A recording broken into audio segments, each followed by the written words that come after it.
What happened to her? Dad? On April 17th, the year's scariest movie arrives. Let the mummification ritual begin. Audiences are calling Lee Cronin's The Mummy glorious edge-of-your-seat horror. Terrifying from beginning to end. I really miss being a part of the family. And an insanely scary ride. Lee Cronin's The Mummy. Only in theaters April 17th. Rated R. Under 17, not admitted without parent. Hey, Stackers. Just like the gym, the bar down the street, and the Sizzler, we're going to have to cancel the podcast because oh, wait, let me take my... What's that, Joe? What? Okay, fine, I'll take the mask off. What's that? Oh, you're saying it's less than 10 people? And since we have two... That's right, 2 listeners. So we're okay? We can do anything we want? We just keep doing what we're doing? Just entertain people? Yes, we can totally do this, people. This is a go. Let's light this candle.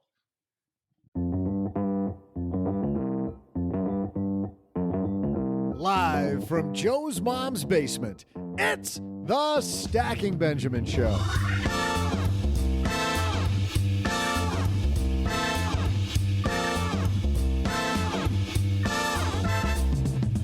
I'm Joe's mom's neighbor, Doug, and happy second day of spring, Stackers.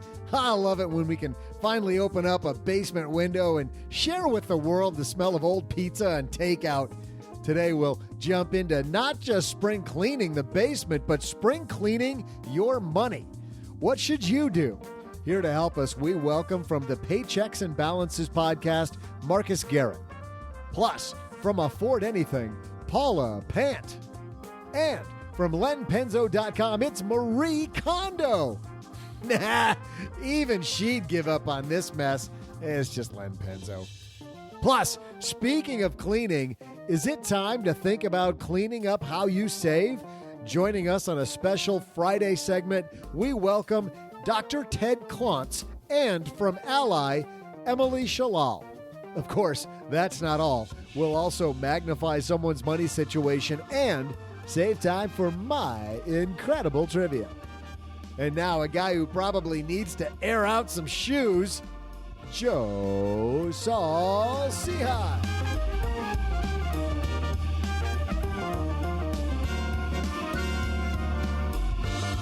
It is usually a great day to air out some running shoes. Hey, everybody. Welcome to It Doesn't Smell Here Anymore.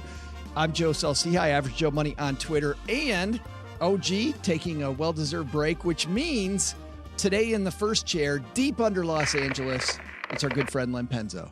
Wow, I'm honored. The first chair. I mean, I can't remember last time I've been first chair, Joe. Thanks. No pressure, man. You got to bring it. Speaking of smelly stuff, it's been a long winter and it's been getting smelly here in the bunker. So I'm looking forward to some springtime freshness. Isn't it great? Finally time to get rid of that gold bullion smell. Yes. I love how, by the way, when the market starts dropping, all I have on my Twitter feed is Len Penzo's finally winning over and over and over. That's all people told me. Well, that's very nice. I appreciate everybody's enthusiasm for me. I've got a long ways to go, Joe. I've been hurt so bad over the years. I wasn't ever in high school band. Were you in high school band, Len? No, well, unless you count third grade. Yes, that's not high school, is it? That's not high school. I was in the band. That's some killer math you got there. Music in third grade. But no, I was not in high school band. No, but they challenge for the chairs. I knew I was a junior high trombone player, and there's a challenge, and possibly challenging you halfway through this podcast for that first chair from Las Vegas. It's our friend Paula Pant. It is me. I am here. And Las Vegas, springtime starts at the beginning of February. I just got to say, it's been spring for ages. Boy, that's great, Paula. That's fantastic. Says the guy in Detroit. You know, I'm going to take every opportunity to brag about the weather before the temperatures turn to like 115 degrees. I was just thinking that. I was thinking in July, I'm going to turn that table on you. Exactly. Oh, I'm milking it while I can. Another guy who's deep in the heart of Texas from the Paychecks and Balances podcast, here to save the show, Marcus Garrett. How are you, man? I'm doing well. I'm in Houston, Texas now. I think I was in Austin last time we spoke. Yeah. You see, they finally kicked you out of town. Yeah, man, they ran me out. Well, I can only stay in a city about a few years, so, you know. You wear out your welcome. And well, luckily, Houston is huge. It's easy to disappear in Houston. That's the theory. Yeah. So tell everybody there might be 3 people listening that don't know Paychecks and Balances. Tell them what you and our good friend Rich do on the show. Yeah, my culprit and co-host Rich Jones works for an unnamed but large search engine in the Silicon Valley area, and I am in Houston, Texas, and we both co-host Paychecks and Balances, where we help millennials make money, save money, and get out of debt on the smooth sounds of B&B. Paula, that drives me crazy. What a perfect radio voice. He's going to talk like that the whole damn show. Perfect I'm in love. radio voice. I am in love.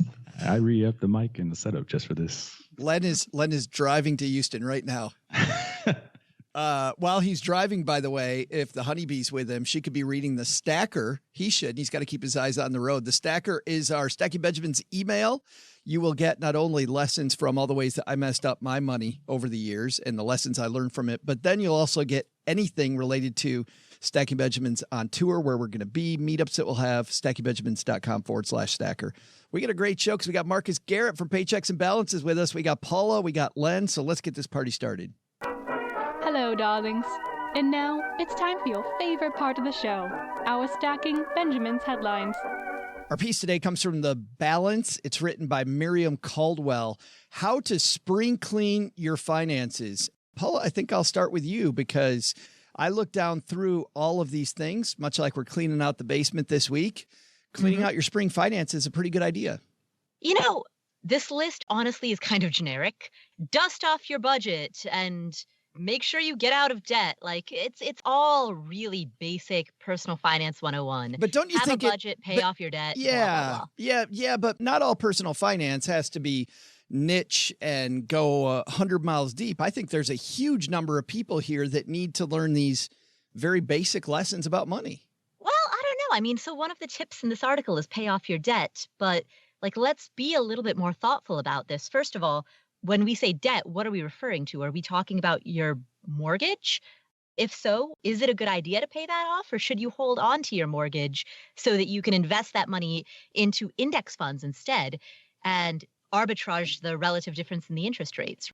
There's a lot of there is a lot of nuance and thought that needs to go on around a lot of these tips. Sure. So let's dive into that one since you brought it up. The second paragraph says, and I think they went with a generic title, but it says that's why you should set up a debt payment plan today. A lot of people have debt. Very few people actually have a debt strategy, a debt payoff strategy. Well, yeah, I certainly agree. Having a thoughtful strategy, even if that strategy means that you're intentionally going to hold on to certain debts like your mortgage while aggressively paying off other debts like your credit card, certainly having a thoughtful strategy is necessary. But a blanket statement like pay off your debt, I don't think does very much good. Len, when Paula says pay off your debt, first thing you think is paying off the mafia, don't you? Your mafia debt? Well, if you value your legs, yeah, I think that's a great idea as pay off the mafia debt first. Interest rate or highest payment first? Which one do you go with? Their highest balance, lowest balance? Do you ascribe one way or over another? Well, the Dave Ramsey fans are going to hate me, but I say do the highest interest first. It's just a pure math thing. I've always ascribed to that. It makes the most sense from a monetary perspective, but I guess people will argue that there are some who want the psychological satisfaction of retiring individual debts, getting rid of those small balances regardless of interest rate. How do you, if you do it your way, the thing about the Ramsey way is you get those little wins, right? If you pay off the high interest rate debt and do it better mathematically, how do you stay mentally engaged in that game when maybe it's one of the biggest debts you have? Well, to me, I think the first thing you have to do is you have to understand the bad parts of interest and why interest is so insidious in trying to maintain your good personal finance, your personal finances in good standing, in good shape. So if you understand that interest is something that's really terrible, you would want to get rid of as much of that interest and stop paying as much of it as fast as you can. And the way to do that is to stop paying the higher interest debt first.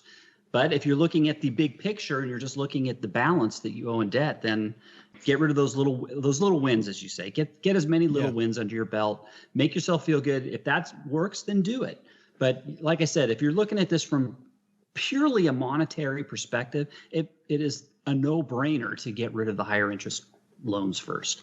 Marcus, when you paid off debt, how did you do it? I did what felt good, which is probably the same way I got into debt. So I like to do with, I have a whole 4-step plan, and it's pretty much all the other plans, whether it's 7 baby steps or a 4-step plan, which I use. But when I first started getting out of debt, I literally I had a whatever plan. So anytime I had more money, I just put something towards the minimum.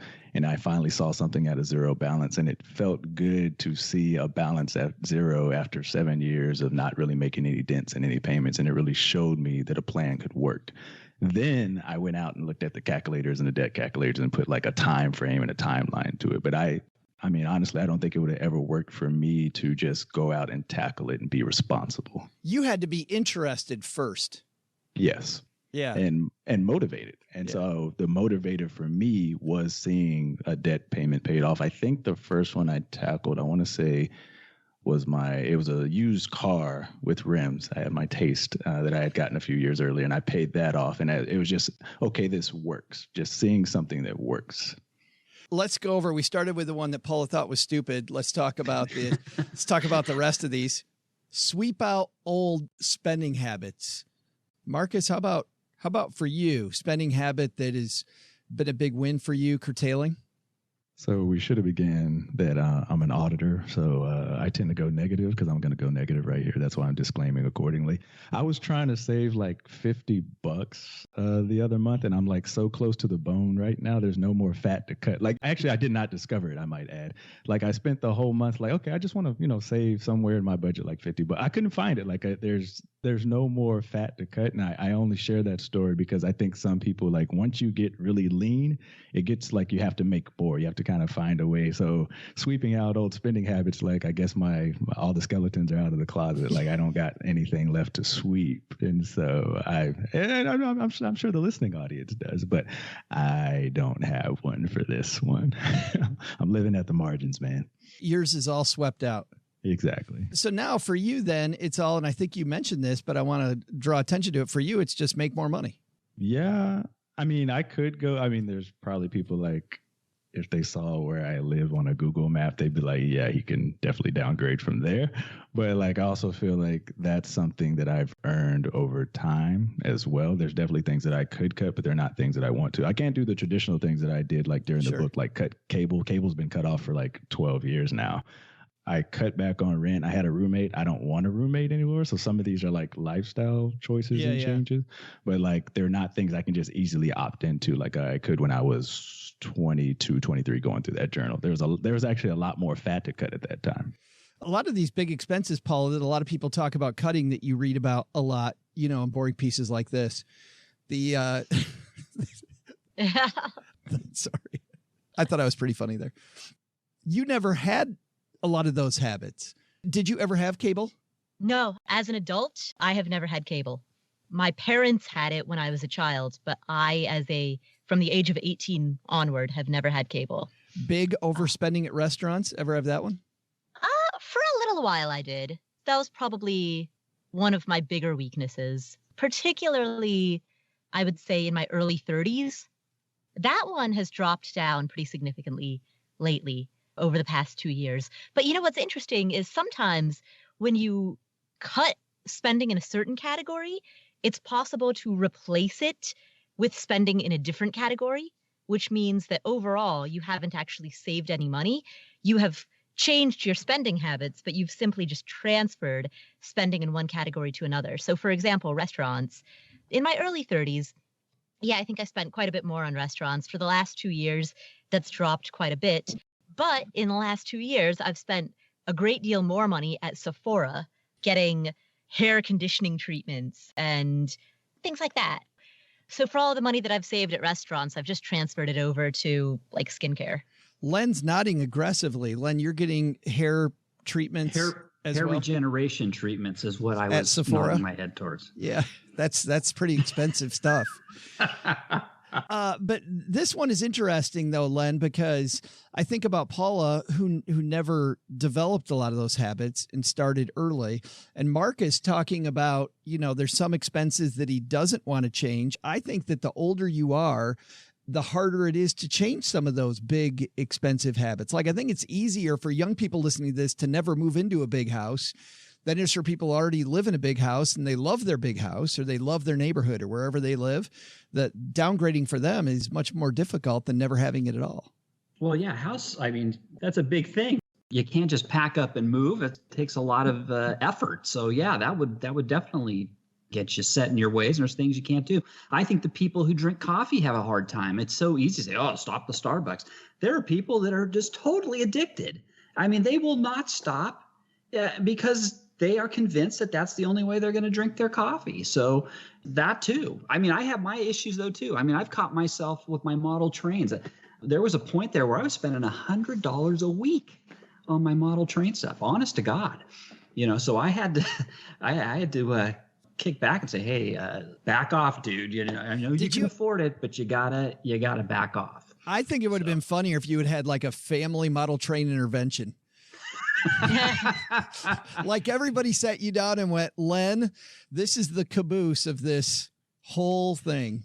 And the irony is somebody had wrote me actually this week talking about my model train stuff. And I was telling him all that stuff is still in my closet of the thousands and thousands of dollars I have invested in it. I don't even have the dumb thing built. My sister-in-law has several purses in her closet that she's never used. Len has Bachman models in his. Well, hey, how about this now? You brought up women in shoes. My grandmother, God rest her soul, she must have had 400 pairs of shoes, that she had collected over the years. But I was amazing. I was having a talk yesterday with, it was a guy in shoes. I mean, collected really, really nice fashionable shoes. And somebody like 6 months ago that we had on the show was talking about, how expensive some of the, the cool new athletic shoe endorsed by the latest superstar has. I remember driving down the road when we were in New Orleans, and there was a huge line outside of Adidas the day that a new brand of Adidas shoe was coming out. And I looked at the price of that shoe, and it was not going to be cheap. Like, that was going to be a huge amount of money. Dusting off your budget was number 2 on this list. I want to ask you guys about how you budget. Do you use, like I, talk about how I use Tiller money all the time for my budget. I use that to track it. And then we have a weekly family meeting, Cheryl and I, either over wine or pancakes, depending on what time of day it is. Len, how do you keep a budget? Yeah, I don't have an official budget anymore. I mean, those days are gone. But I do track my spending religiously, and we do review it. The Honeybee and I, we do that once a month. Do you use an app? Do you use an app to do that? Like no, it's not very efficient, really. I mean, but it works remarkably well. We just use an Excel spreadsheet, and the Honeybee takes all the payment information. Most of it, we pay most of the bills online, so that you look it up and then she transfers it to the Excel worksheet. But we've been doing. I mean, I started that back in 1997. That spreadsheet. My spreadsheet is 23 years old. So and it's extremely complex. So I'm not going to change. Yeah, it works for us. Sure. No, Marcus, do you use an app? Yes, I have Mint on my phone. I say that hesitantly because it's like a paperweight. I check in like quarterly or something to that effect. I did set up a budget in there. And I was going to say, it's going to sound very, the word that I can't think of, but if you Googled Marcus Garrett and 50-30-20, there is an article about the 50-30-20. And I use that article because it has a free budgeting tool in there that you can use. It's right there in the article. It's for NerdWallet. And so, I mean, I think something of what we're speaking to is I use an 80-20 budget now. Like I save 20 and I don't think about the rest of the 80. So it's very simple for me, but I had to earn the privilege to do that. So the problem that I was having with the $50 was like a self-made problem. I actually just thought it would be cool to, I forget what I was even trying to find the $50 for. But then I went and pulled out my budget and I was like, I can't even find $50 to cut. It's not that I didn't have $50, but I couldn't find it somewhere easily to cut. There was no, like I said, the cable bill to cut off, or I'll just cut back on electricity, because I've done all those things. And they're so instilled in my habits now. Like when we were talking about the 400 shoes, I think I have 6. Oh, yeah. I probably had 2 of those for about 3 years. So, yeah. My girlfriend's probably not proud of that, but I'm like, that's just not my thing. And so, like, maybe this is just a long summation of maybe I'm too boring and I need to find ways to spend money again. But yeah, I like a 80-20 budget now. I started with the 50-30-20 when I was struggling to get out of the budget. And I guess get out of debt. And I guess to hit on that, I'm going through that like people know, 50% is for needs, 30% for wants, and 20% is either paying down debt or doing something responsible. So now my 20% typically just goes towards paying for retirement or something towards retirement. I do something responsible with 20% of the money. I have fun with 80%. Yours, Paula, I think is save first also, right? Yes, exactly. My strategy is figure out what percentage of your income or what raw dollar amount of your income you want to save, pull that off the top first, and then just go wild with the rest. So, and I do that, in the past, I've used Mint or Personal Capital. I've kind of flirted in and out of those off and on for years, but I found it to be difficult to stick to long term. With Mint, a lot of times they mislabel a certain expense. And so I have to go in and make all of these corrections. And so it becomes very manual and very tedious and very time consuming. And what I finally came to realize is that at the end of the day, it really doesn't matter if I'm spending this money on food versus entertainment versus, pets or whichever category I'm spending it in. Spending is spending and savings is savings.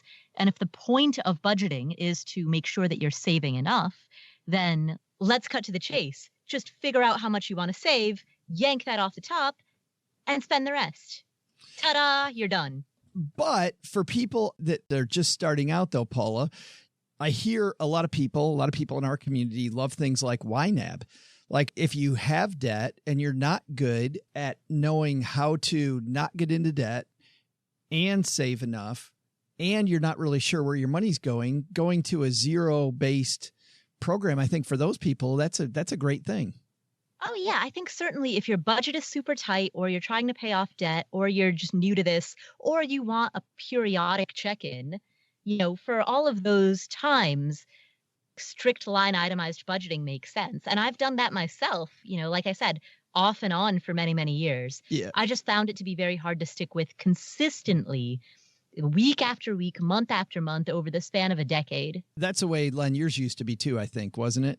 Very zero-based budget. Yes, it was. Yeah. Oh, yes, it was. Very much so. And then, just one of the advantages of getting old and seeing your income rise over time and that becomes less and less important. But yeah, it's very important in the beginning.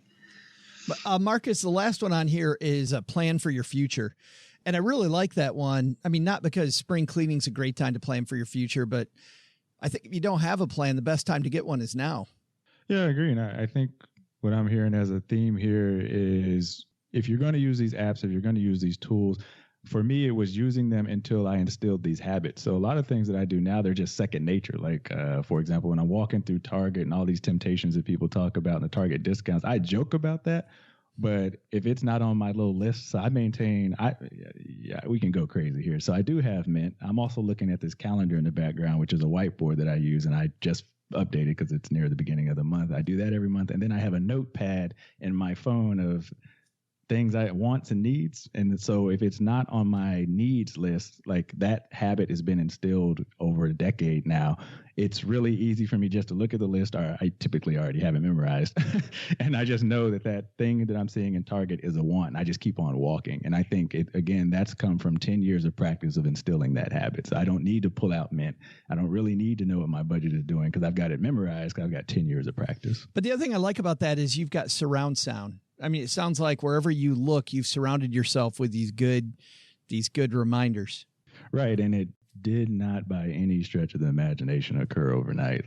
So I'm the guy, for those who don't know, and there's an article out there as well. I spent $26,000 in 72 hours. That's like what the book is about, the culmination of that story, both the lessons learned and how when you think you're going to ball out coming out of college and it doesn't quite go that way.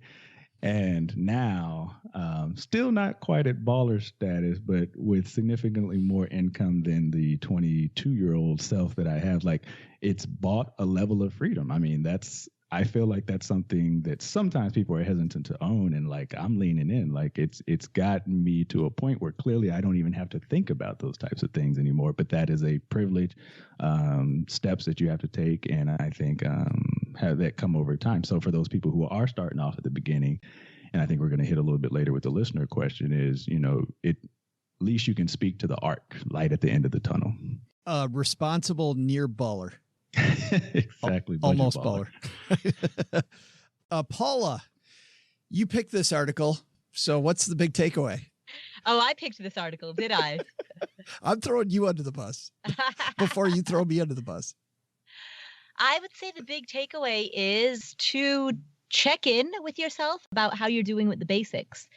What are your spending habits? How on track is your budget relative to where you want it to be? And if you have debts that you want to pay off, do you have a strategy or a plan for that? She's dropping the mic every comment. I really am. 2 more months of this. Len? I think the takeaway is, it comes down to personal finance, which means this is all on you. You have to go back and do things yourself. You have to go back, look at your finances. They aren't going to take care of themselves. You have to do it for yourself.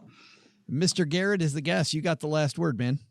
For me, it's automate the process. So I make very few promises, but the time will pass on its own. So you can be 10 years older or 10 years further. Hopefully you'll be both.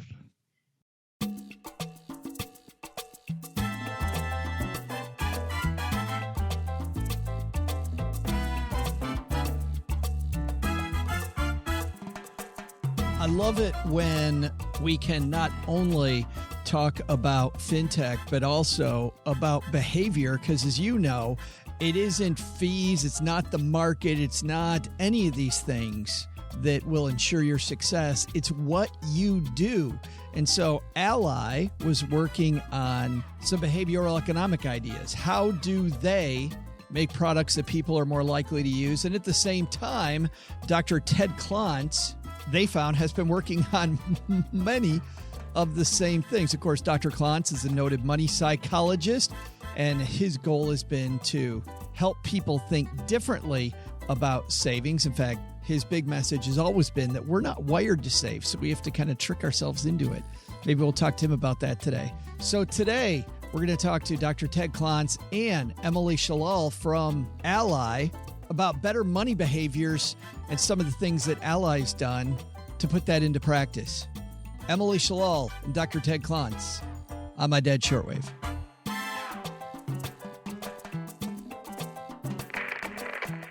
And joining us, it's Emily Shallal and Dr. Ted Klontz. How are you guys? Great. Sunshine and yeah. It's a beautiful day here in Detroit, Michigan. Let's talk about saving. Dr. Klontz, I'd like to start with you here, because a lot of the work that Ally is doing, that Emily and I will talk about here in just a moment, is based on your work. I want to ask you this. You say that people aren't wired for saving. That's not the way our head works. Explain that. Why not? Well, it comes from our historical background, our ancestors, and it's all about pleasure. We are all here today because the natural selection process resulted in, and it was almost a necessity in giving. So when we give or we don't keep, we actually feel better. It's better to give than receive. That whole thing, it's actually a genetic wiring. And that part of our brain has not received an update in 100,000 years. So it's still operating like that. And historically, it was essential for the survival of the clan or of the community or of the tribe. And in the really poor areas of our nation today, very poor, small communities, that's still what happens. There's a huge giveaway thing. If somebody's in distress, they have where I live, it's called a bring a dish. and they bring the whole community comes together, everybody gets fed. And that's literally how they keep fed. So there's still elements of that. And it caused, and back in those days, that's how the community survived. The people who kept or were inclined to save or hoard or hide were considered to be threats to the existence of the tribe, and they were sanctioned up to the point of death. So those of us whose ancestors lived tended to be giving things away or not keeping things. We call it saving today. Back then they were called hoarders, and they were actually used as examples of how not to be. Is this why, Dr. Klontz, we often see these people that give a lot in society, and they also seem to be often very wealthy people. And people continually say on this show, the more I give, the more I receive. That's true for us today then? Yes, there's more pleasure in getting rid of the money. Now, of course, what we've shaped that in our culture is give it to myself. So I'll buy a new car, right? And there is that pleasure thing. It's the same pleasure piece. And quite often we aren't doing it for ourselves. We're doing it for our family or for the good of our community. 9/11 occurred, and the solution, our government solution was, we'll give you $500 to spend. Not $500 to save, but $500 to spend. And so our government is sort of organized around the spending thing. If everybody were of that percentage of people who hoarded, our entire economy would collapse.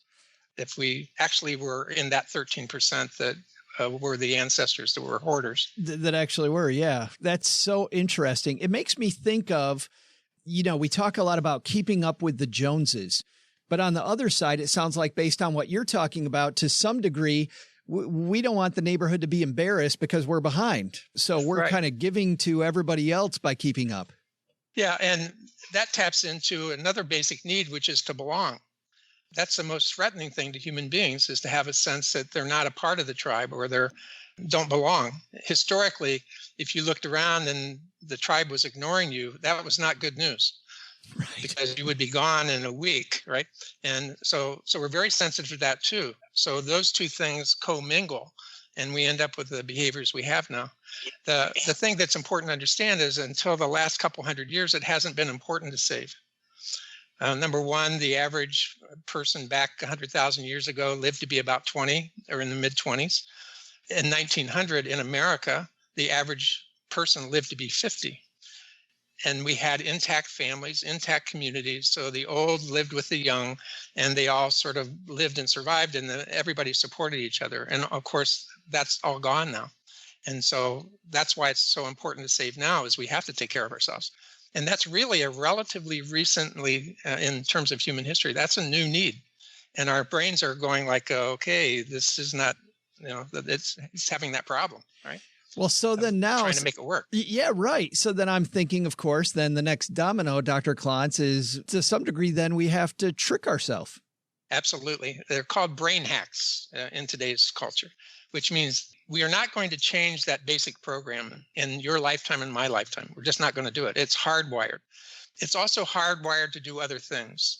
For example, if I don't know it's there, then I don't pay attention to it.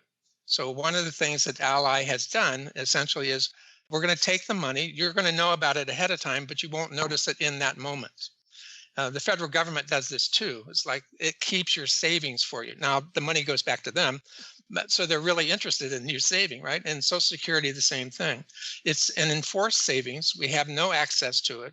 And so we tend to do better with that. It's like we can't get to it, and they're sort of doing it on our behalf. Well, and then we feel good later because we've saved a bunch of money and now we're keeping up with the Joneses again. So we feel like we've done our part there as well. And we're not a burden to somebody else. Yeah, absolutely. And the way, another brain hack is I'm saving it for something that really matters to me. So I will have a picture of my son walking across the graduation stage in college. So every time I look at that, it's like, oh, that's the vision. Because that part of our brain is really interested. And the only way it really changes things is if we can see it, smell it, touch it, taste it. It's a very sensory organ. Yeah. And that's what it means. And so just the fact that we should save doesn't have much impact, if any, on that part of the brain.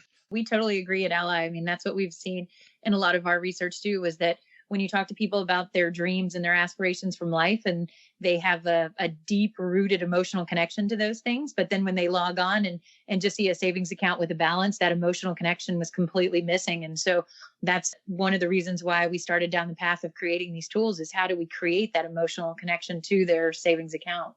Well, and that's what I was going to ask you about, Emily. I think sitting here talking to Dr. Klontz myself, you guys getting together with him at Ally, this must have been fun. I mean, regardless of the fact that you're helping people save, just having these discussions must have been a really good time trying to figure out, how do we make this all work together? Yeah, the part that was very cool was they did their research. I have mine. And it's like, oh, we both came up with the same conclusions, which to me adds validity to the whole thing. Yeah. And the whole idea is the more personal we can make it, the more emotional we can make it. So when I talk to people about retirement, it's like, where will you be? What will you be doing? Who will you be with? What won't you have to do? What will you be able to do? And they'll go, well, and it's like, no, where would you be actually? Yeah. So that the more they can dream it, it's sort of like showing everybody your slides from Italy, the pictures. After you get done showing them, you want to go back again. You've remotivated yourself. Yeah. And that's exactly the tool. That's one of the hacks, is we can see it, we can taste it, we can smell it, and then we're willing to delay our gratification. Well, Emily, let's bring you back into the discussion. So you're working with Dr. Klontz. I can't imagine the test tubes at Ally. You guys are creating some tools about what are we going to do with this. Tell me what you guys came up with. We found two pervasive themes in all those conversations, and even talking to Dr. Klontz about what we found. And it was really simple. We knew people needed to help organize, and then they needed to help to automate. And so on the organization aspect, we knew, and going back to that emotional connection that Dr. Klontz just walked through, we knew we needed to create some visual and highly personal ways for people to tell us what their priorities were, that kind of morphed this basic savings account and how we traditionally communicate that into this highly emotional and personal experience for them. So we have developed a tool that allows people to actually tell us what their priorities are. And if you think about kind of the old envelope method where people kind of wrote on an envelope what they were saving, we've created the digital version of that, so they can go in and take their savings account, and instead of just seeing savings account, they can see it's Susie's college fund, or visiting mom this summer, or early retirement. And so on that front, we think just creating that highly visual and personalized experience will really help them feel more organized. And on the automation journey, we know there's two different kinds of savers: the people who kind of know that they have a regular amount that they can save on a regular basis, which unfortunately is not majority of Americans. And we try to really put front and center how they can create an automated and recurring transfer, either by doing that directly from their payroll or direct deposit right into a savings account, or just through a recurring transfer from their savings to checking. And if they don't have the willpower to do that, we developed a tool that kind of does it on their behalf, and we call it Surprise Savings. But what it does is look at somebody's income, their expenses, their upcoming bills, and really tries to identify those right moments to save, where it's safe to save, and move that money automatically from their checking account into their savings account. And what they get out of that is it takes the sense of stress of having to do it off of them and puts that burden on us. And it gives them the comfort of knowing that that money is just in their savings. So if they did have a need, it's there and they can always get it back. Boy, I've got questions about all of that.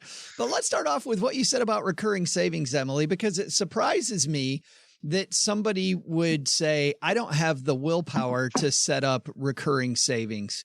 I mean, I was a financial planner for 16 years, and I found that once we set it and it went away, between my client and I, it seemed like 99.9% of the time, once that money started flowing into savings automatically, nobody ever called me to say, Joe, I have an emergency. I need to turn that back off again.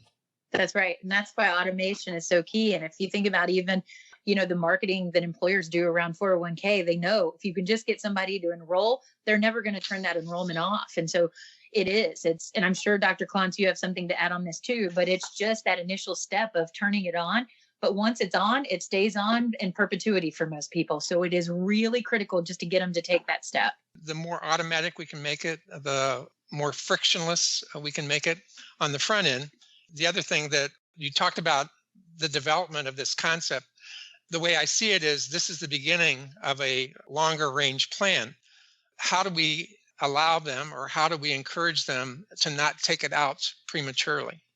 There are methods and means that we can use to do that, make it a little more difficult, maybe a little stickier, where they have to take 2 or 3 steps, so they're less likely to do it. One of the things that we've learned about the 401k automatic saving, it worked really good until they look down and 2 years from now, they got $18,000 in their 401k and they go, boat.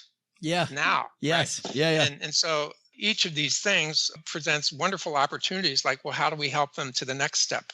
Ally is moving ahead already with phase 2, phase 3. I'm guessing we haven't really talked much about that, but I think what they'll run into is the same thing that caused them to say, we need to do something. It's like, okay, so we've done this. It's been really successful. How do we sustain this? How do we help them grow? And that kind of thing. And that's really what I like about Ally is it's like they get the big picture. And in the long run, everybody comes out a winner. It's a good thing. We're literally changing the cultural expectations. I'm wondering, Dr. Klontz, it seems to me that based on what you said, when Emily talks about setting up recurring savings and your point about making sure you get that set up, that every time that you cut an expense, like let's say that you cut out the cable bill or you switch your cell phone so it's less expensive, like it seems like to me, based on everything you said, it's super important in that moment to capture that money right then. Otherwise, your brain gets a hold of it and who knows where it goes. Well, from what I understand, that's exactly what Ally does. Like when the checkbook or the whatever gets to a certain level, they automatically move it with the consent of the client. And that's the surprise savings piece of it right there. That's right. And I do believe that we see in our research over and over that if we didn't have the ability to move that money on their behalf, people see that balance and they want to go out and spend it. It's like, you know, when you walk down the street and you see a sale and you never intended to spend money on that, but in your mind, you're saving money. And so you're going to walk in and you end up spending a bunch that you never would have spent otherwise. And so we think that there is a lot of power in grabbing money when we recognize that, you know, there is an opportunity to do that, because most people will save it if you don't. The thing that Dr. Klontz said about putting some barriers between you and your money, I know that worked for me when I was a financial planner. I would set up accounts. You know, this is back when it was a little bit harder and we didn't have all the online access. We would set up in Detroit accounts in Minneapolis specifically because it was a long ways away, right? and exactly. If you needed your money, you could get it by check, or you could wait for an ACH, which would take a couple days.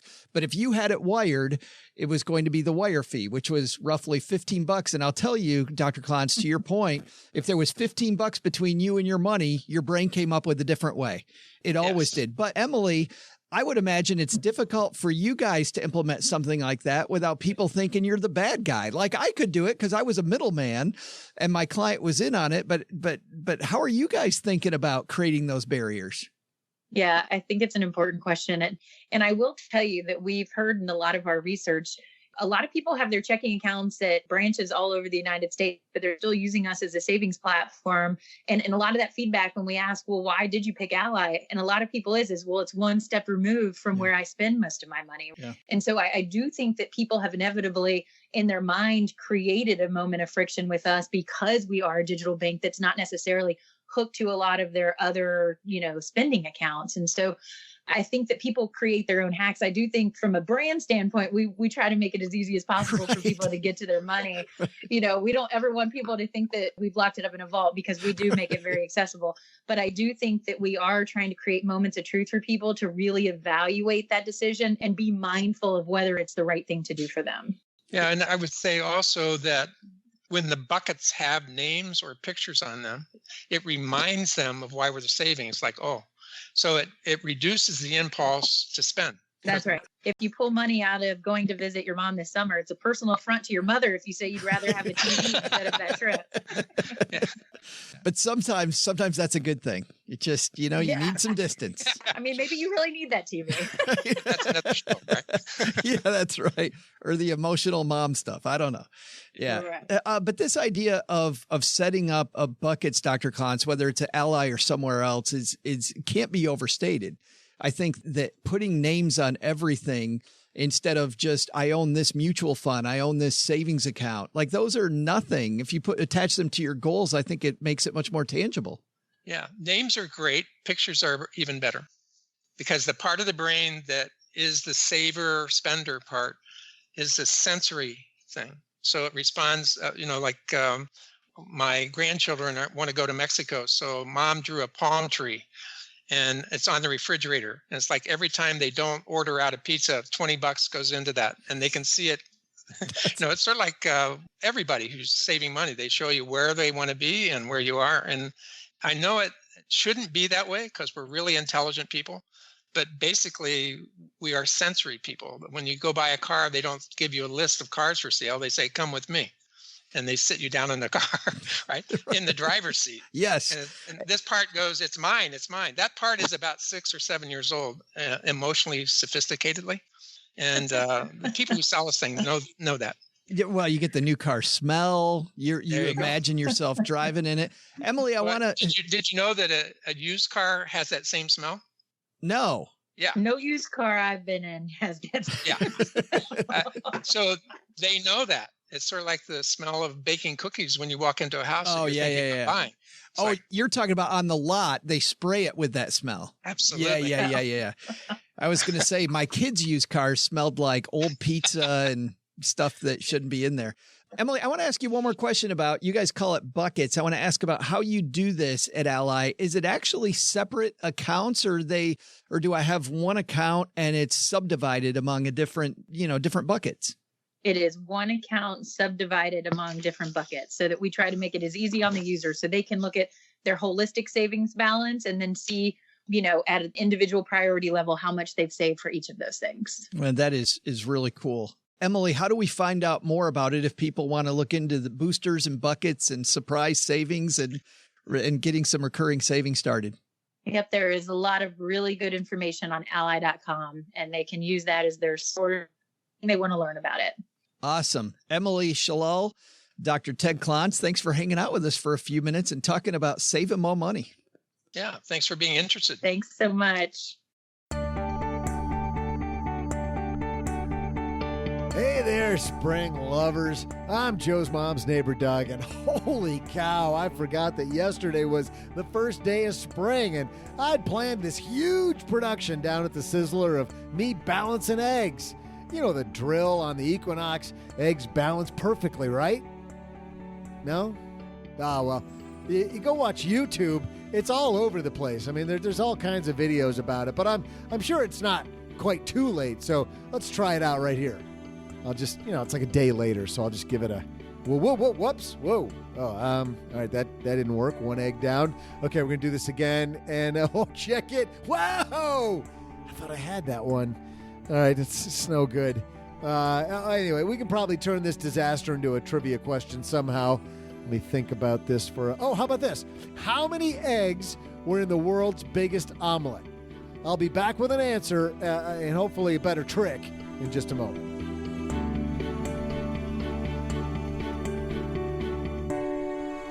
All right, Marcus is not new to this game. He's played this one before, but for those of you new to this, we play the closest person to the answer, and the score at this juncture is Paula has won. That's a typo. Paula, that's got to be a typo. Just one. I've won just once so far this year. She's holding back on purpose, guys, for that dramatic last second 3-pointer. Everybody loves the underdog. They totally do. So she's got one. Len, you weren't here last week, so Doc G played on your behalf. I think he owes you something because he came in second. He got close, but not it. OG actually won. Marcus, you're playing on behalf of OG. So OG has 6. Len has 5. Paula's got 1. That means, Paula, you get to decide, do you want to guess first, in the middle, or last? I will guess last. All right. And Len, do you want to go in the middle or first? I'll go in the middle. There we go. That's very strange. So, Marcus, the world's largest omelet. How many eggs? I'm going to go with 400 solid. I thought you were going to say 4. Final answer. I was sure you were going to say 4. I'm going to go with 4 because the biggest omelet that I've had, I think I only had 3. Len? Wow. How big of an omelet? Let's see. Well, I guess to do this, I'd have to think, what's the biggest pan that's out there, right? What's the biggest omelet pan available? There's got to be some limit. I wish you would have asked what's the biggest Snickers bar. Did you see that? They made somebody out there, I think it was in Texas, as a matter of fact, Marcus, really? They made the world's biggest Snickers bar just recently. Let's see. Oh, gosh. What'd Marcus say? 400? 400. 400. What would they use for a pan? I mean, because it's a fine line between an omelet and scrambled eggs, right? You gotta be careful. That's right. Right? You gotta 400. What would that look like? Oh, I don't know. I have no freaking clue. I'm gonna go up in order of magnitude. I'm gonna say 4,000. 4,000. There's a little delta between the two of those, Paula. Just a slight one. Jeez. Well, if I get this wrong, I'll have egg on my face. She still got it. Oh, I'm here all week, kids. So my options realistically are either to guess 399, in which case I claim all of the answers that are less than 400, or to guess 401, in which case I guess the answers that are in that delta between 400 to 4,000. Well, you get half of those. Well, Len would get half of that. Yeah, right? Len would have half. So functionally, the question is, do I think that it was greater than or less than 400? Well, or 4,001, right? You've got that one. Yeah, I really don't think there's any possibility of that. All right. Well, that was part of my strategy. I mean, right? I've got to go high enough that you're not going to Chelsea Brennan me, right? That's right. You have to do that. Well, I think she's going to Chelsea Brennan somebody anyway. Well, she certainly is. It ain't going to be me. Oh, I don't put all my eggs in one basket. Oh. That's such a extreme. You must be yoking right now. Oh, you beat me to it. Oh, this is punishment. These jokes are so cracked.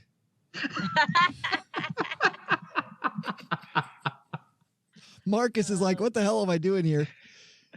No, I know people are waiting for me to jump, and I've got nothing. You can poach. Why don't you poach one from Paula? She seems to have a few. I guess my brain is scrambled. Oh. Hey, Marcus, 9 years of podcasting. This is where you end up. Right here. Right here. You crack me up, Joe. Ninja status. Yes. All right, Paula, what's it going to be? Enough stalling. Okay, well, my brain is fried. So. You're just afraid of being beaten. Oh, geez. More or less than 400? Oh, this is a no-brainer. You know the answer. I'm gonna guess 401. Yeah, I'm gonna guess 401. Marcus, no offense. I think she's trying to take out OG. There, stay in the game. I'm feeling confident enough. I've got a good, nice range. We will tell you the answer, but in just a minute. What if you too could be balding and own your own podcast production company? Think that would be too good to be true? Well, strap on the wow helmet, kids, because we're about to introduce you to Stacking Benjamins in the Can. Now, you too can create a moderately successful internet radio show from the comfort and privacy of your own mom's basement. That's right. Stacking Benjamins in the Can is the do-it-yourself kit that's creating tons of internet fun. What's included? Well, feast your eyes on this, kids. Open up your Stacking Benjamins in the Can, and you'll see 14 ways to talk about your latest trip to Bavaria. 18 of the worst bad dad jokes you ever heard. Your own barely relevant holiday calendar. A sealed container brimming with the smells of stale basement air and day-old pizza. Plus, one script chock full of segue ideas. And because there was still a little room, we also shoved in your very own Steak Brothers story, all in the can. But that's not all. Think we can't do better? Oh, yes, we can. We've also thrown in the can 5 gratuitous references to OG's after-school activity, 3 boring tales about how cold it is in Detroit, and if you call in now, tons of free Sizzler coupons. How do you get it? You know that's not the question to ask. Oh, go ahead, ask us. How do I get it in the can? Here's the secret to stacking Benjamins in the can. Just head to your mom's basement, buy a microphone, and we'll take care of the rest. Stacking Benjamins in the can couldn't be easier. Still not sold? What if I told you stacking Benjamins in the can is gluten-free? That's right. Healthy, barely funny, and all stuffed into this refillable souvenir container. Call for yours today. Operators are standing by. No animals were harmed in the making of this recording. All right, Marcus, you've got pretty much 400 and below. That's a lot of eggs. Yeah, I'm confident with this. I'm happy. Paula, what? Happy with these results. Paula's got 401 to math in front of people, not my strong suit. 3,600, so 1,800, so up to about 2,200. You got a wide range. 2,200 eggs. You got everything north of 2,201, Mr. Penzo. Yep, and I am ecstatic. Of course you are. All right, Doug, what's our answer? Hey there, cracked eggs. I'm Joe's mom's neighbor, Doug, and I'm back because I solved the issue. I'm going to use these cracked eggs to make omelets for everyone. You know how that politician way back when, probably like so far back, like before Joe's mom was even born, they talked about a chicken in every pot? Well, this is going to be, wait for it, an egg on every plate. It's totally different. Brilliant. I'll get working on t-shirts for that. But for you, how about this trivia answer? Here was a question. How many eggs were in the world's largest omelet? The answer? Back in 2012 in Portugal, it took 55 people, 6 hours to make the world's biggest omelet. Pedro Mendez was the head chef overseeing the work. And it's all great and everything. But how many eggs were in it? Well, how about this? 145,000. 145,000. That is a lot of cracking going on. Speaking of cracking, time for me to go hatch this plan with Joe's mom. I'm going to need some kitchen space and lots of butter. See ya.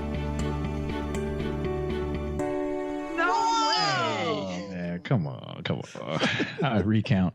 You got to be kidding me. Where was the pan they used? Can you imagine how big that pan must have? And trying to flip that thing. How'd you flip it? Exactly. Yes. 145,000. You guys are fighting over 400. maybe not quite there. So Mr. Penzo's back into a tie, and Paula makes the dramatic comeback even more dramatic. Wow. It's a long season. It's going to be fun. Hey, let's take out the magnifying glass, guys, and help somebody do better with their money. Today's hotline call comes to us courtesy of magnifymoney.com. You know what happens, Marcus, when you go to stackingbenjamins.com/magnifymoney? Something wonderful. It is rainbows and roses. You find out those financial products you use every day at your brick and mortar bank. They are nowhere close to the best in class because over 92% of all the products available online, all ranked at Magnify Money. stackingbenjamins.com/Magnify Money for more. So whether you're doing the refinance game like we talked about, trying to find the right high interest savings account, whatever it is, Magnify Money's got you covered. Today, by the way, we're going to help Joe. What a great name. We're going to help Joe magnify his money. Say hi, Joe. Hey, Joe and OG. My name's Joe. I'm 25. I'm getting married in 5 weeks, and I'm in my first year of law school. My fiance works full-time and supports us. My question has to do with taxes. Because I'm a student, I can take advantage of the lifetime learning tax credit, which really decreases my tax liability. My hope was to bring my tax liability down to zero for 2019, but right now it's sitting at $145. My first thought was to make a $1,200 traditional IRA contribution to bring my tax liability to zero. I then thought, well, if I'm making an IRA contribution, shouldn't it be a Roth one? I was contributing to my Roth but stopped about a year ago to save up money to live off of while in law school. The wrinkle in this is that my fiance and I plan to buy a house a little after I graduate, about 2.5 years from now. I estimate we'll have about $48,000 in savings at that time. This would be the perfect amount to buy a house in the $200,000 range, but we might want to buy a house in the $250,000 range, and I know this is bad, but dip into my Roth to cover the rest of the expenses for buying a house. So I'm torn on what to do. Put $1,200 in a traditional IRA to save $150 in taxes right now, put $1,200 in a Roth IRA, pay some taxes, but get a much larger tax savings down the road, or invest more in my Roth and take advantage of the big sale at the market right now. But the more we invest, the less cash we'll have for a down payment on a house. Can't wait for my shirt. Sometimes I wonder if it's actually about the question or if it's about a T-shirt. Marcus, what's your first thought when you hear Joe's question there? First thought is congratulations on the marriage. Yeah. Second thought is there's no wrong answer. I think we've all seen HGTV where they walk in with a $50,000 budget and walk out with a $1.5 million house. So I'm actually going to go with the house. It's 2 years, a 2-year sacrifice, $48,000 in savings he said he might have. I think it's an emotional benefit, newlywed couple. Final answer, I'm saying go with the house. But if he gets into the house, that's the big expensive house. You know, we talked about that earlier, though, Marcus, that immediately is a lot of outflow every month. I was banking on the lawyer money. So I'm optimistically thinking that he'll have a 2-income household at that time. Plus, he's putting a significant down payment, unlike most people who either don't have the 20% down or, I mean, that's actually a little bit more. That's actually 40% down if they can save up to that amount. So I'm banking on, I guess, 3 things here. 1, happy newlywed couple buying something and establishing a life for themselves with that emotional down payment, although it is a physical down payment in the form of a house. $48,000 that he estimated they could save. I'm estimating that they hit that. He had quite the range there. He had an HGTV range of $200,000 to $250,000. So the only thing that I would say there is I read this from the Millionaire Next Door. They said if you are not wealthy yet and want to be wealthy in the future, not to buy a home more than 2 times your annualized income. So whatever that is or whatever their annualized income is there, making sure that it's, I think a lot of these questions make sure that you buy something you can actually afford. And I think that's where people fail. And it sounds like they're on the right path here. So I'm going to stick with the home answer. I'm rooting for this couple. Len, what do you think? Well, I'm confused. I mean, is the $48,000 that he's got, he will have saved? Was that in the Roth or was that outside of the Roth? That's savings account money.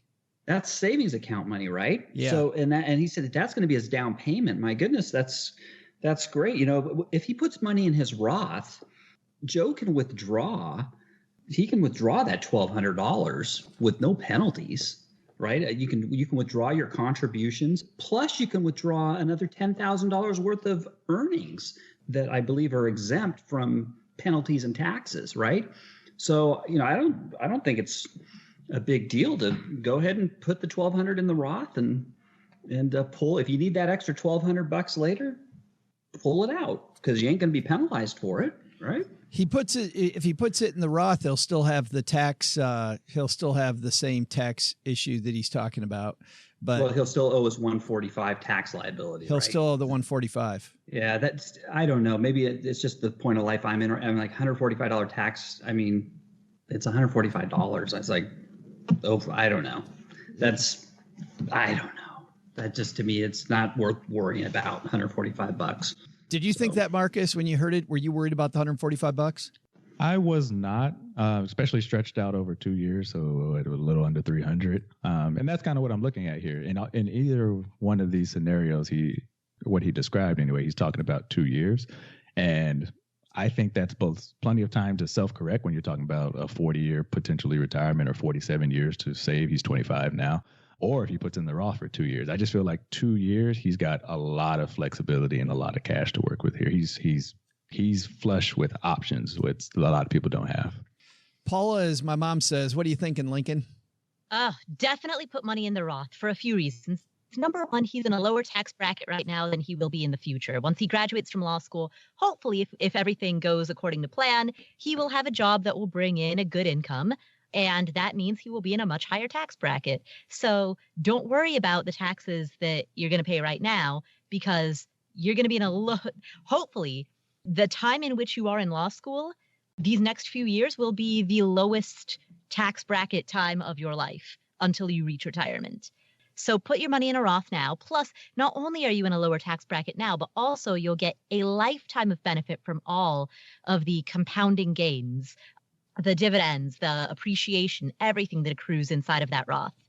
Now, I also don't think it's necessarily a good idea to buy a house right after law school, because right out of law school, you don't know what job you're going to accept, where you're going to work. You might accept a job and end up hating it.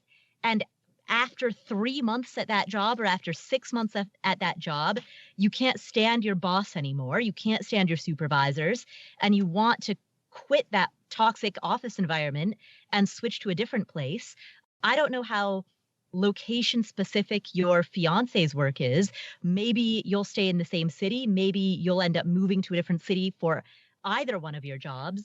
Like, there's so much that happens, so much that's up in the air after graduating, that I think there's some wisdom to maintaining flexibility for at least a year or two after you graduate with your terminal degree, so that you can figure out where you're going to work. And so that if you do end up accepting a job with a toxic work environment and you want to quit, you have the freedom to quit and not be worried about the fact that you have a mortgage. Did you own your place in Austin, Marcus? I do not. I rent. And I guess one thing I'm looking at here is even if you did put that, and it was an estimate, if you put that $48,000 down, it would be in cash. So to Len's point, it might just make sense to earn interest on that. I guess that's one thing I wasn't thinking about here, that the interest, if he is going to put that in a savings account. I think I saw one for a high yield of 1.85 interest. I think they sent me a mail the other day. So he can definitely most likely beat that. I'm saying that slowly because the market is down right now. Everything's in red. It's interesting. It's interesting, Len, what Paul is talking about, because you see people move all over now. I mean, you didn't have that experience, right? You've been able to stay in the same place for a fairly long time. Yeah, and I'm lucky. But you know what? When I started, you usually had to transfer. So it's like, there's a lot of, even if you stay with the same company, a lot of times you'd have to transfer to a different place. But what's really nice now is the internet and there's so much more flexibility. And if a company really wants you, they will, and you can do your work from home. Yeah, you've got so much more flexibility now. So you're kind of that risk of being stuck in a house when you have to move, maybe you're upside down or something, or whatever, and you can't sell it. That's kind of less lessened now, just because the times have changed. So I totally agree. I mean, I remember Diana Merriam being on from the Economy Conference, and that she had, was able to move to Cincinnati, able to move to Paula's hometown. Hey. So still, I love the idea of keeping flexibility. And I thought that was also the right question to ask. I thought the tax question myself was not the question I would have been asking, especially since, and just to frame my answer, I never want the tax situation to wag the dog. I don't want to worry about taxes so much that I don't do the thing that's my real goal. I remember one guy here in Detroit used to always say, I want to have Bill Gates' tax bill. That is my goal. My goal is not to pay less tax. My goal is to have more money. Of the two, I'm always going to go for a higher tax bill because I have more cash. That said, you want to make a smart move, but I think that to some of the points that I heard earlier, with the lawyer salary coming, the changing financial position coming, the house coming, all those things are going to really change your situation. So I also was not that worried about the tax today. Yeah, Joe sounds like he's in him and his wife are in great shape. And I think the $145 tax liability is the least of his problems. Yeah. Thanks for the question, Joe. You got a question for us? Head to stackingbenjamins.com/voicemail, and you can have the gang pitch in to answer your question too. Well, that's going to do it for today. Let's talk about what's going on where all of you guys work and play. We'll have the guest of honor go last. So, Len, what's happening over at lenpenzo.com? I have another $40,000 challenge person, and this is somebody from Boston, Massachusetts. Really, really interesting. Living for $40,000 in the Boston area. So quite fascinating. Quite fascinating. 40,000 in Boston. What color's their tent? Matt from Massachusetts, huh? I said living on 40,000 in Boston. What color's their tent? Oh, yeah. Oh, by the way, I'm lying. It's 45,000. 45,000. Okay. Still, give the guy some credit. Well, that makes all the difference, that extra 5,000. He's living the high life. Marcus talks about being a baller. There it is. Right. I love those, by the way. Those, how people make it work on $45,000. Paula, what's happening at Afford Anything? On the Afford Anything podcast, we have an interview with Jillian Johnsrud, who talks about how she reached financial independence on a very small salary. And we have an interview with Chris Guillebeau, who just wrote a fiction book about side hustles, entrepreneurship, and money management. So both Jillian and Chris appear on the Afford Anything podcast, available wherever finer podcasts are downloaded. Not the places you'd find this horrible podcast, but way better places. Actually, sadly for Paula, she has to be at the same places where you get this one. Yeah, tough.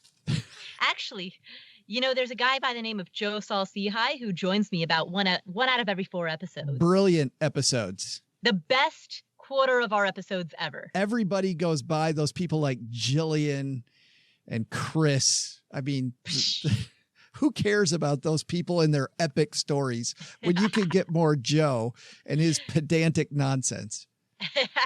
It's just filler in between the episodes in which you're on. I thought you were going to say mine is just all filler all the time. And so all you fans of filler. Yeah. Marcus, thanks for hanging out with us again, man. Every time you're on, I think we don't get to talk to you enough. Yeah, I appreciate you having me. Let's talk first about what's going on at the podcast, because you guys just talked to our mutual friend Cassandra at the podcast. Well, actually, Rich did. He kicked you to the curb. Yeah, actually, Rich will be holding it down. Like I told my employer, I'm traveling to one of these questionable countries where the corona is currently. I'm waiting to see if the plane is going to get canceled or not. So it's going to be one of two things. Either you see me here next week, and that's not good news, or you don't see me here in 2 weeks, and that's not good news. Either way, it's not good news. But either way, Rich will be holding it down at Paychecks and Balances. You can find everything you need at paychecksandbalances.com, where we help millennials make money, save money, and get out of debt. Rich will hold down the smooth sounds of Paychecks and Balances. It drives me crazy. That is so awesome. If I had your voice, I'd burn mine. But let's talk about your book, about the awesome book. Book sales have been strong, I'm sure. Yeah, the book is Debt Free or Die, Trying How I Buried Myself in $30,000 in Debt and Dug My Way Out by age 30. I gave some ruminations on the show here. 30s are getting further and further behind, and so it gets harder and harder to remember the book. So I'm rewriting a second edition with updates and calls to action and everything you need to know. I used to direct people all over the internet, and now it's just themarcusgarrett.com. Everything you need to know, all my social medias, as well as the book, second edition coming soon.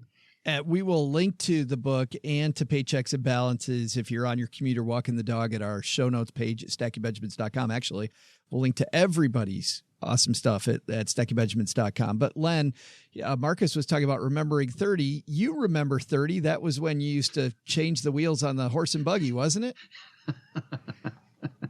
Hey, thanks, Joe. And you know what? You had your horse and buggy too. We're not that far apart, my friend. I did. By the way, Marcus, you're not the only one with "the" in front of your name. I have thepersistentitch.com. So don't take that, Marcus. Take that. There's actually another Marcus who's dominating the Google homepage, and a basketball player that I hope doesn't go to the NBA, or I'll never make it to the homepage. The only guy you watch playing basketball where you're like, break your leg. Come on, break your leg. I've been rooting against him for the last 15 years. It's evil. All right, that's going to do it. Doug, you've got it from here, man. What should we have learned today? So, what should we have learned today? Take some advice from our team. Sure, spring might be just another season, but it's a great time to clean out all of those bad habits. Second, Listen to what Dr. Klontz had to say. Not saving enough? Might be time to check your behaviors. What are you doing to sabotage yourself? But the big lesson? Don't let Joe's mom discourage you against making omelets for all your supporters. An egg on every plate, I tell you, even if I gotta crack them all myself. Hashtag Doug 2020. Just like every other candidate, I have no clue how I'm gonna get this done, but we'll find a way if you vote me in. I promise. Special thanks to Marcus Garrett from Paychecks and Balances for joining our roundtable discussion. You'll find the Paychecks and Balances podcast wherever you're listening to us right now. Paula Pant appears courtesy of AffordAnything.com and the Afford Anything podcast. Len Penzo, the captain of skepticism, appears courtesy of LenPenzo.com. This show is created by Joe Saul-Sehy, produced by Karen Rapine, and engineered by the amazing Steve Stewart. Online, visit us on Twitter at SBenjaminsCast or on our Facebook page. I'm Joe's mom's neighbor, Doug, and I swear the worst part about coming over to Joe's mom's house is having to put on pants. SB Podcasts may receive payment on the show from sponsors and guests in the form of books, giveaway items, discounts, or other remunerations. That's a big word. There's no way you take advice from these dorks, but like Joe's mom always says, don't take advice from people you don't know. This show is for entertainment purposes only, and before making any financial decisions, consult with a real financial advisor. Hey, how come I always have to say the amazing Steve Stewart? That Richie kid's pretty cool, and we don't add any adjectives before his name. What about me? How come I'm never the incomparable neighbor Doug, or the unimaginably cool neighbor Doug, or even the unfathomably intelligent neighbor Doug? This place sucks.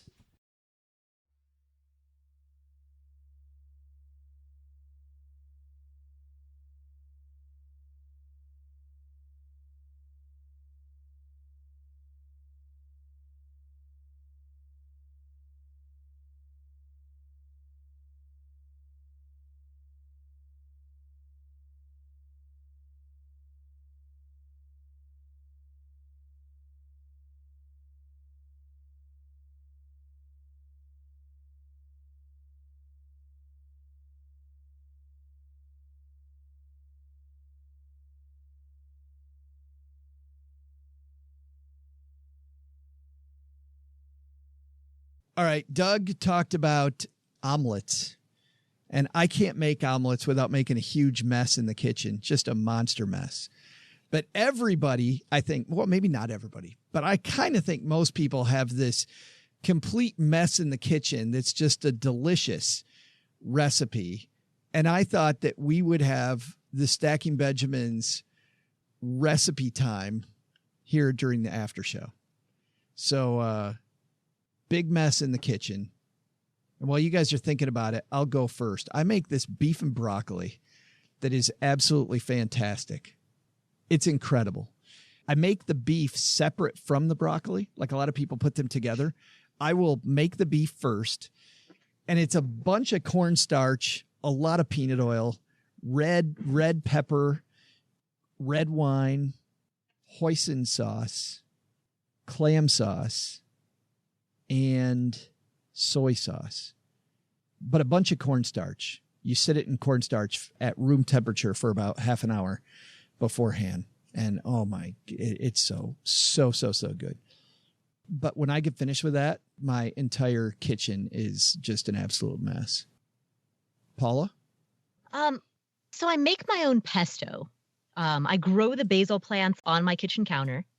And then I combine in a food processor basil leaves, pine nuts, Parmesan cheese, or if I'm out of that, I'll use cheddar as a substitute, even though that's not as good. Olive oil, salt, lemon juice, garlic. I add red chili pepper flakes, which is unusual, but I think it gives it a little kick, makes it taste better. But the reason, theoretically, everything's going into the food processor, which is then capped. So theoretically, it shouldn't make a mess, unless you are like me, and every few seconds you stop, taste it, and then decide like, needs a little more salt, or needs a little more lemon juice. And if you do that enough times, as I do, you end up getting pesto all over the counter. So there's and it really isn't about tasting or testing it, is it? It's not about testing it. It's about Paula having pre-meal. Yeah, exactly. Exactly. No, I always make minor adjustments. I taste it and be like, oh, I added too much garlic. Better counteract that by putting in more of all of the other ingredients. Len, this is making me hungry. We shouldn't have done this.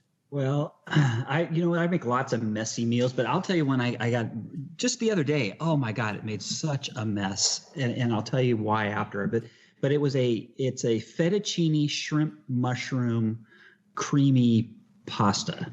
Oh, it was so freaking good. And there's shrimp, like 1.5 pounds of shrimp. There's minced garlic, basil, paprika, red pepper flakes, Paula. Yeah. Fresh mushrooms. Then there's the cream, right? You got to get the half and half, pour that in for the cream, shredded Parmesan, shredded mozzarella. But what you do first to get the whole thing started in the pan, you put the olive oil in and you get that going. Well, here's what I did. And this took me by surprise. You put the olive oil in, you get it hot, you put the mushrooms in, get those all cooked up, get the mushrooms out just for a second, and then you put the shrimp in. Well, dummy me did not pat the shrimp down first. They were kind of wet. Yeah, you know what I'm saying? When they always tell you to pat them down first. Yeah, but I didn't. So there's water on the shrimp, really residual, and I dumped it into the pan of olive oil. And you know what happens when you get hot oil and water, it exploded, and the oil just poofed, and it went everywhere. Oh my God, what a mess. It was worth it. The food was good, but the mess afterwards, that oil was just everywhere. So make sure you pat your shrimp down.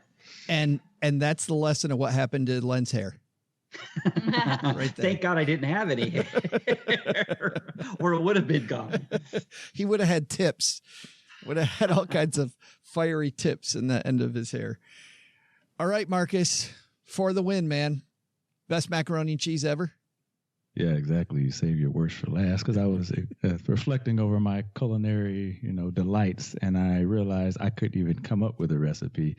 And often for me, and I guess my fellow millennials, it's what they think is a delivery, but it's actually DiGiorno. So that's about the only thing that is repeatedly cooked in this house. There's always a DiGiorno in the freezer. There's actually 2 in the freezer right now, falling into my 50-30-20 budget. So no, I don't cook. I don't know why I went last, and I don't have a single recipe to refer to. Sometimes I put extra pepperoni if they try to jip me on the DiGiorno, but. Marcus, you know what you've got to do, my friend? You've got to make. I've got my own pizza almost every Friday night. We have the Honeybee and I have our pizza night, and it's homemade. And you know what? Invest in a bread machine, and it'll make the dough for you. And it's all downhill from there. And it's so much better than DiGiorno. It's awesome. I will say this: if I survive the Corona, I'll get the bread maker. Well, the other alternative, if you go to Trader Joe's, they sell like little bags of dough that you can use in order to make your own pizza. So if you want to make your own pizza, but you don't want to go through the step of making your own dough, you can get this like 99-cent bag from Trader Joe's of dough, roll it out, get a pizza stone, and then you roll it out on a pizza stone. What I like to do, put the pizza stone in the oven first, get it hot, then put the dough on it, and then cover that dough with all kinds of toppings. I recommend pesto. And and it's just a very simple way to make your own pizza without having to make the dough. And how long do you let that pizza stone soak in the oven at temperature, Paula, before you start? Oh, like maybe 10, 15 minutes. I just want to get it hot. Try it an hour. That's to me the secret. If you want a nice crispy crust, You let that pizza stone soak for like an hour at temperature, and then, oh my God, it's so good. That's the secret to a pizza stone, using that pizza stone. Get it super hot. Does that just make it crispier on the bottom? Is that what it does? Oh my God, so good. Yeah. Oh yeah, super crispy. If you like a crispy crust, then sure. I do. Oh yeah. Whenever my mom would go out of town and my dad cooked, I knew we were either going to have, and it didn't matter what time of day it was, we were going to have French toast or goulash. Like, who the hell makes only two things and goulash is one of the two? You know what I mean? I love goulash. I do love goulash, but I knew it was either French toast for dinner, or goulash for dinner. It's going to be one of the two. Yeah. My dad literally never cooked. Like, I remember when I was a kid, when my grandfather died, my mom had to fly back to Kathmandu. And during that time, there was just this like parade of family friends that would come drop off meals at the house. Because my dad was incapable of cooking. And literally, I'm not even joking. A few years ago, I flew back to Atlanta where my parents live to go visit them.